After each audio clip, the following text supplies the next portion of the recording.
A noiva mais sortuda. Autor: Juana Xavier. Capítulo 2. O casamento. Alguns dias depois, Janet chegou a uma pequena igreja no subúrbio da cidade, usando um vestido branco simples. Era o dia do seu casamento. Ela estava prestes a se casar com um homem que nunca tinha visto antes. Janet não se preocupou em gastar dinheiro alugando um vestido de noiva. Era uma despesa que ela não queria fazer. O seu dinheiro era exclusivamente para pagar as despesas médicas da Ana.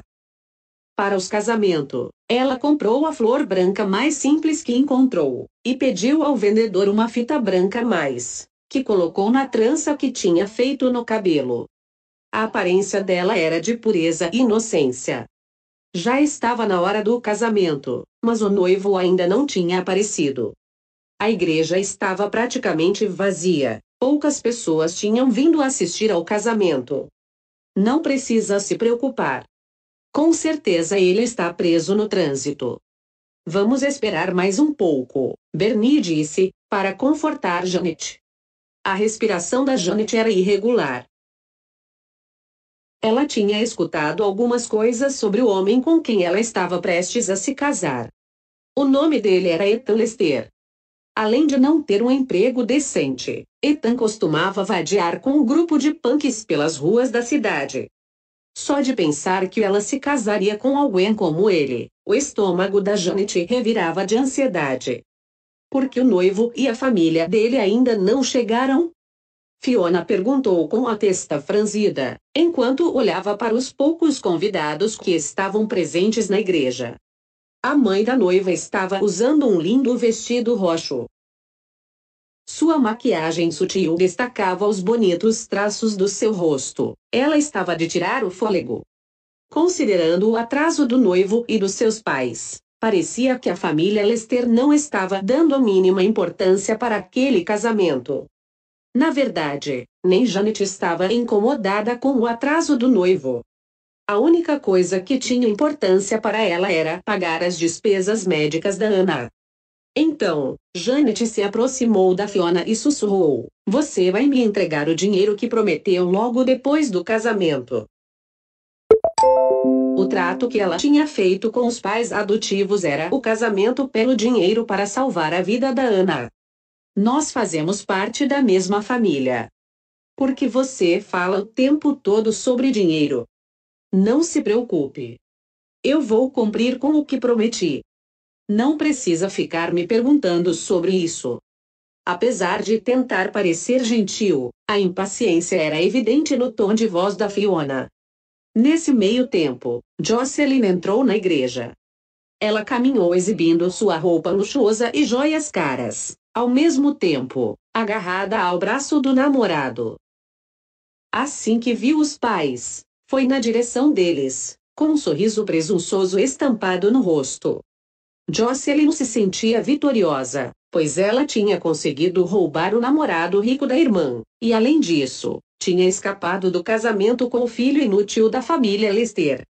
Steve franziu as sobrancelhas, quando viu Janet usando o seu vestido branco.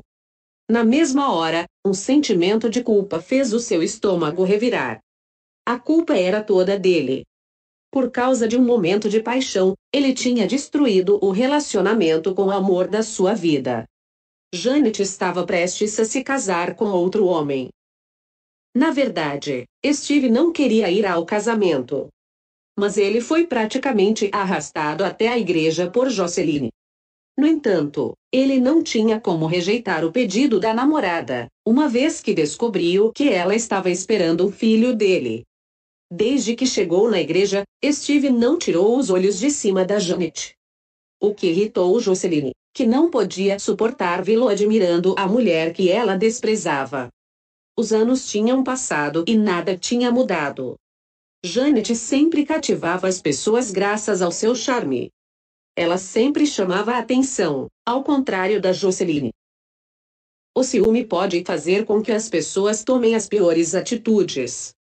Foi o que aconteceu com Jocelyn, que perdeu a cabeça. Ignorando o fato de que estava dentro de uma igreja, ela começou a gritar com Steve. Acredite ou não, eu vou arrancar os seus olhos se você continuar olhando para ela. O que essa cadela tem de tão especial? Por que você está olhando para ela dessa maneira?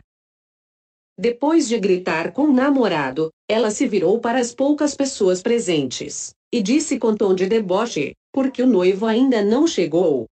Que tipo de homem se atrasa para o próprio casamento? Como é possível confiar em alguém assim? Nem a família dele apareceu. Pelo visto, eles não se importam com o filho bastardo. Em casa, Jocelyn era tratada como se fosse uma princesa. Ela não seria repreendida por conta dos seus comentários rudes. No entanto, naquele momento, eles estavam em um lugar público, e ela era irmã da noiva. O seu comportamento rude e presunçoso acabaria virando fofoca. Então, Janet ergueu delicadamente a barra do seu vestido e se aproximou da irmã. Durante muito tempo, Janet tinha tolerado o comportamento arrogante e insensível da irmã, independente da situação ou motivo. Porém, ela finalmente chegou ao limite. Jocelyn, você não pode chamar ninguém de bastardo. Estamos dentro de uma igreja agora. Cuidado com o que fala. Você não sabe se comportar.